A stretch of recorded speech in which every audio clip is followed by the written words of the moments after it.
Today, I want to give you 7 reasons why I think we should listen first before we read. Now, I often talk about the importance of input, and I think many people recognize the importance of input, but they sometimes wonder, is it better to read first or listen first? I believe everyone should do what they enjoy doing, because if you enjoy doing it, you're likely to continue doing it. So I will tell you what I do, and I will tell you the reasons why I do it. I listen first, and there are 7 principal reasons, which I've jotted down. Before I get into that, by the way, I looked up the perennial question of which comes first, the chicken or the egg, and there is an explanation online that the egg comes first because the egg evolved from a reptile's egg, which then became a chicken at some point in the evolutionary process, which to me doesn't really answer the question, because then all you're doing is pushing it back to the reptile, which comes first, the reptile's egg or the reptile. But anyway, leaving that aside, to me, the first reason why listening comes first is because it's the easiest thing to do. It's the first thing I do in the morning. I don't wake up and start reading in, say, Persian, which I'm learning now. I get up and I get some audio, something that I'm listening to. It might be something out of Radio Fardo. It might be something from Link. I start listening. So it's the first thing I do. It's the easiest thing to do. You can do it wherever you are. I can do it while preparing breakfast. I do it in the car. I do it if I'm going to clean up the garage. It's just so easy to pick up some audio, put the AirPods in, and listen. And I do make an effort to listen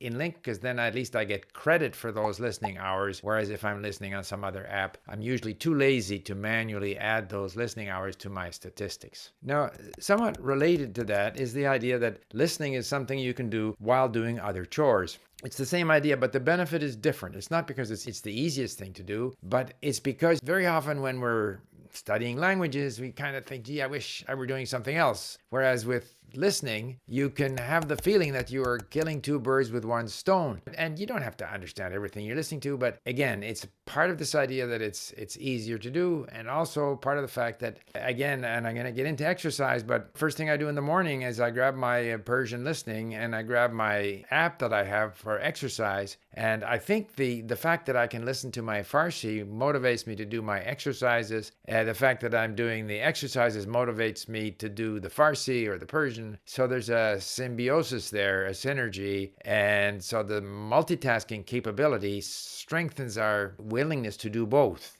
And so therefore, to my mind, the listening comes first. The third point is exercise. I wanted to delve a little more deeply into exercise. There is research that shows that, first of all, exercise increases our cognitive ability. It might have to do with blood flow or whatever, but that is a fact. And not only during the exercise, but after the exercise. If we increase our flow of blood, or if we're engaged in exercise, we are able to learn better. But there's very specific research that has been done on learning vocabulary, which showed that if 2 groups are exposed to new vocabulary, and one group is on a, say, stationary bicycle, and the other group is simply sitting there, then the group that's on the stationary bicycle will learn the vocabulary better. So I've actually experimented with this now, and I'm going to perhaps do another video on the different ways you can exercise and study languages, but apparently this works. So exercise improves your ability to learn and to remember. Number 4, another reason why listening comes first is because the listening will trigger the curiosity from a number of perspectives. So you're listening to something, maybe you don't fully understand it. There are many words that you don't understand. Maybe it's an interesting story. You want to understand the parts that you missed so that you can better understand the whole story. So the listening is going to trigger you to do other things. It's going to trigger you to read that story. It's going to trigger you to look up words, possibly review the words. So again, the listening starts the process and triggers the curiosity. And that's very important. Anything that keeps you going on your learning tasks is good. Now, number 5 is that listening gives you a sense of familiarity about the subject matter. You may find in listening to something new that you're not interested in it, or you may find that you're very interested in it. But the listening creates the atmosphere. You can't smell the smells, but you can feel the atmosphere of whatever it is you're listening to. I still remember when I listened to, Russian novels or Italian novels, I'd see dieci in the case of Russian while jogging around the field here, or while, listening to I Promessi Sposi, pardon me if I like 19th century literature, while learning Italian. It gets you in the mood. And once you have that mood and familiarity, it's so much easier than to read.